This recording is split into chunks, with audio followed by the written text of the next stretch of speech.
All right, joining us on our weekly call is Justin Haley, driver of the number 51 Rick Ware Racing Ford Mustang Dark Horse, coming off of his ninth place finish at Darlington over the weekend and getting ready for the All-Star weekend and the fan vote and all that good stuff going on. Justin, obviously you had some media obligations yesterday, but just take us back through Sunday at Darlington and just kind of how things went for you. Obviously a good day. Yeah, it was kind of what we've been working towards throughout the season. I feel like um the start of the season we had some struggles just with new crew chief, new spotter, new pit crew, just kind of issues that you probably don't realize moving to a new team that are quite so significant as they are. Just having everyone mesh together, and I feel like over the past few weeks, we've started to execute how we feel like we should be able to, and Darlington was just another step at that. I feel like our cars have been fairly competitive and quite quick recently, and I feel like the balance is what I like. So yeah, I just feel like it's taken longer than what we wanted to kind of reach this point of having relative speed to be able to compete for top tens and kind of in the top 15 area. But I feel like this is kind of where we feel like we should run every once in a while, and feel like the speed is starting to get there. All right, very good. If you've got a question for Justin, please raise your hand and we'll get to as many as we can here in the time that we've got. Let's kick it off here with Bob. Go ahead, Bob. And does the performance at Darlington give you maybe any extra momentum or any confidence that you can race your way into the All-Star main event? Yeah, of course. Kansas, we were right on the cusp of a top 10 as well before the caution came out, and we took four instead of two, and kind of was a difficult call there. So, the past few weeks, I feel like we've had top 10 speed or at least top 15 to the field throughout the race, and I feel like our car's been quick in the race, not maybe in qualifying. So. No, we've brought really good race cars, and kind of following suit with RFK and what they're doing, and kind of leaning on them is been beneficial. So yeah, super proud of everyone at Rick Ware Racing. I feel like we have a good shot this weekend, and just go try to do our best and go from there. And has been doing the videos and the reaction, has that been fun, or is it still a little bit uncomfortable to try to promote yourself? I said this yesterday in media with the professional and the personality side of things. You're expected and held to a level of professionalism when you're, in our sport, and it's hard to cross that over with the personality side of things. And this has been a great spot for me to kind of break out and show some personality while, in a professional setting. So it's definitely been cool for me, especially like this week at Darlington. Just leaving the racetrack, there was a lot of fans screaming "Hell yes" and things like that. So the reaction from the fans at the track is more than I ever expected, and it kind of realizes what we're doing. You can do it and you can post it and it's all cool, but until you have the fans interact with you at the track, it really validates what you're doing. So I feel pretty good about it going into Sunday. And just one more, how many takes on all that stuff? I'm a one shot kind of guy. If I don't do it in the first take, I will mess up the rest of the takes forever. So we filmed twice. We did it at Bristol and then a little bit at Kansas. So yeah, it was fun. I loved working with Rick Ware and True Speed, and my PR girl Heather Griffin on it. So yeah, super fun, great ideas, and hopefully we can start to show a little bit more of it. Thanks. One take Haley. That's what we'll call you from now on. One take Haley. Let's go to John Newby. Hey, John. Hey, thank you. So, Justin, you touched on this a little bit yesterday at the production center, but I was curious, can you give a little bit more insight into the relationship with Rick? I mean, how often you guys get to talk? Because I know he's so busy with his multiple teams. And then do you ever get a chance to just, hang out and talk about different types of racing? A little bit. Rick does have a lot of race teams, so he's always flying around, and usually if there's an NHRA event or a flat track event, he will, be there for partial of the weekend. Then he normally shows up for Sunday unless the dragster's doing really good or something. So, no, it's, I would say we have a close relationship. I think we try to, have lunch every once in a while and talk. And again, he's always in our competition meetings and, trying to bring value to what we're doing. So, it's definitely a close relationship. I like, how hands-on he is. It's a little bit different for me to have a team owner that's here, every day and really, encapsulating himself on the competition side of the team as well. So, it's been cool. Like I said, Rick gave me this opportunity to kind of, continue my Cup Series career. So, definitely appreciate him and his family. And then I guess, have you learned anything that'll kind of help moving forward in just like team building aspects? Because I know running an NHRA team is way different than running a NASCAR team or an IndyCar team or a motocross team or just any different series. Yeah, he definitely spreads himself, and then also Robbie Benton, not only is kind of over the NASCAR stuff as well.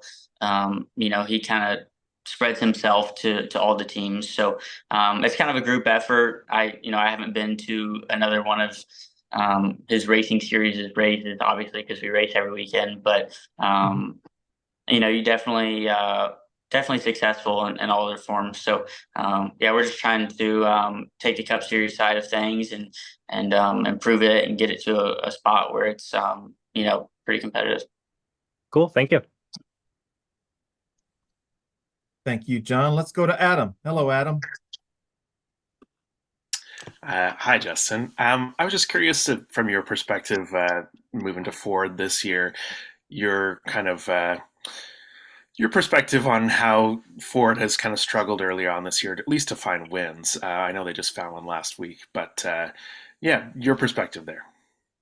It's tough for me to comment on it just because it was all new to me, and I really didn't have what was in the past and what is new now. For me, definitely different with engines and things coming from Roush Yates. Struggled a little bit with that, and in the start of the season, just with different procedures and things that they required compared to what I was used to. So probably got that figured out and kind of got that passed, and then the Ford body, I guess you could say, relatively, I think they're all pretty close within NASCAR's parameters. And to be truthfully honest, I feel like every car I've drove this year has been balanced well.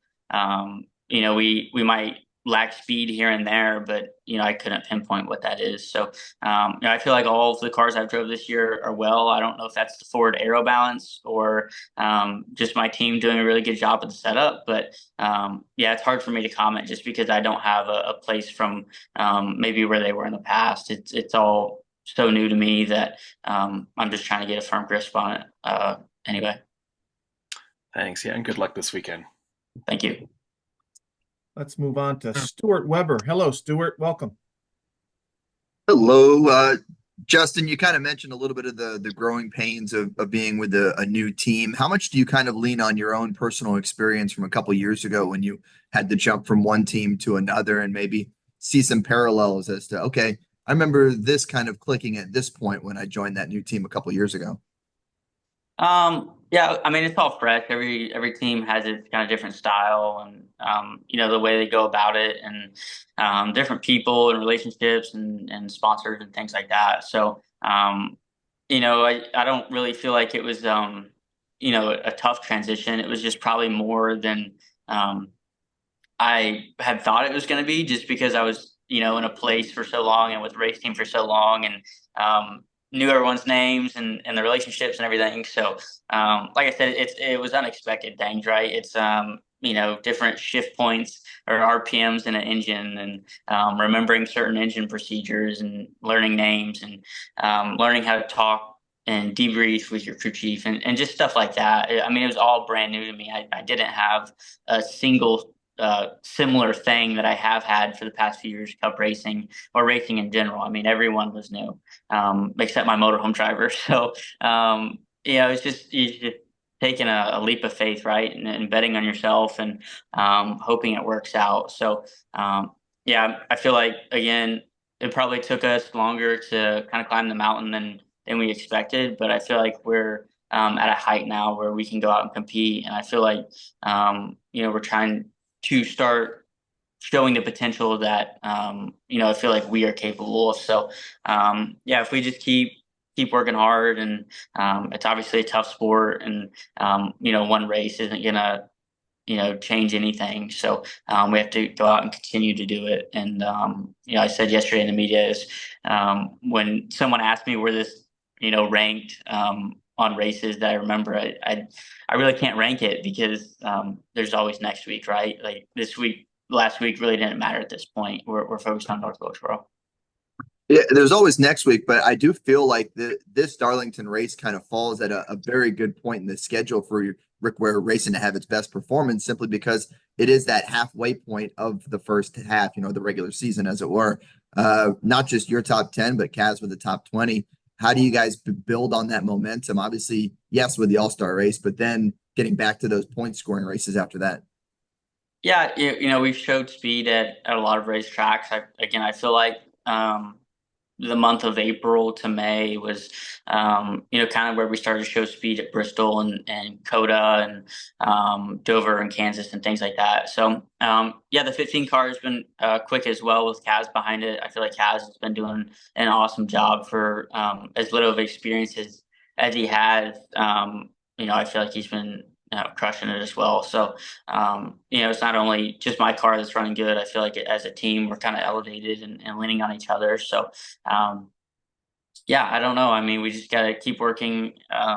The car we brought last week, probably wouldn't even be able to compete later in the year just because of how fast the Cup Series, kind of grows, and the cars are always getting faster and evolving, and little stuff is happening. So it's all in the details, and we just have to keep working. You can't just say, okay, well that car was fast, leave it together, we'll run it in 3 months, because in 3 months the car probably won't be competitive compared to the field. So the field is always moving, it's always getting faster, and that's kind of where the smaller teams might struggle, is just keeping up with the fast paced millions and millions of dollars that the big teams spend. So yeah, it's all in the details, and we're trying to refine those.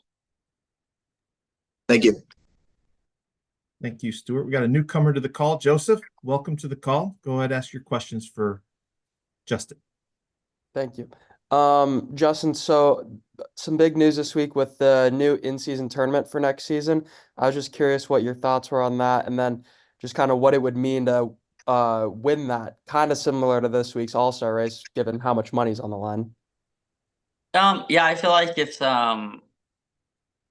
definitely cool for maybe a smaller organization like us, because I feel like we probably have a better chance than what we would in a regular season playoff, right? If we have a string of good races, it could be pretty big for us. So yeah, I like it. I think it's fun. Hopefully it drives a little bit more attention, and maybe makes it a little more exciting for just kind of the middle season races that are just kind of trickling along. So yeah, definitely improvement. I like to see the innovation that the sport's taking recently, and should be fun. Thank you. Let's go to Mitchell Brewer. Welcome, Mitchell. Go ahead. Justin, obviously the hope would be to race your way in, but just with the level of drivers that are in the Open this weekend, what would it mean to get that fan vote over some very popular drivers in the sport? Yeah, I mean, obviously it'd be cool. I looked at the Open yesterday. I didn't realize there was more cars in the Open this year than there is in the All-Star race, I believe. So yeah, it's definitely a competitive field, a lot of big names. Yeah, we just got to go out and like I said, bring our best performance. It's definitely going to be a little tricky this year, just with the repave and things like that, and tire selection. But yeah, we're just going to have to keep working forward. And I'm not trying to rely on the fan vote. I don't think anyone is, but definitely be cool to get that. Thank you. Man, you need to go out to the polls. You need to go out there to the gates with some leaflets, you know, like when you go to vote, you know, hey, vote for me. Hey, appreciate your support. Go at it, man. You have your hand raised for a follow-up. Go ahead. Yeah, if NASCAR gave the in-season tournament winner a playoff spot, how would that impact things? And like, do you think that would give a team like Rick Ware Racing a better chance to make the playoffs, or do you think that just make the big teams do more during those 5? Both probably. I mean, I think it's a great idea, right? I don't think NASCAR would probably pay much attention to the idea, but I don't mind it. I feel like the more opportunities there are for a playoff spot, the better it is. So for the position I'm in right now. So I don't know. I don't mind the idea. I feel like either way that the 5 races are going to be tough, and there's a lot of competition every week. But definitely those 5 will kind of be capitalized, similar to Dash for Cash and Xfinity. Thank you. All right. Thank you, Bob. And Justin, thank you for joining us this morning. Appreciate the time. I know it's been a busy week, and congratulations on your nice run over the weekend. Best of luck this weekend in the All-Star race. Thank you. All right. Thanks, Justin. For all our media on the call, appreciate you joining. I'll just let you know that we're looking at Jonathan Hassler for next Wednesday. Tentatively have it set for 3:30, but that could change. So I just wanted to give you that heads up. I'll send out an advisory and all that stuff once we do get that confirmed. But appreciate you joining us here today, and look forward to seeing most of you this weekend up there at North Wilkesboro. Thanks for joining, everyone. Bye-bye.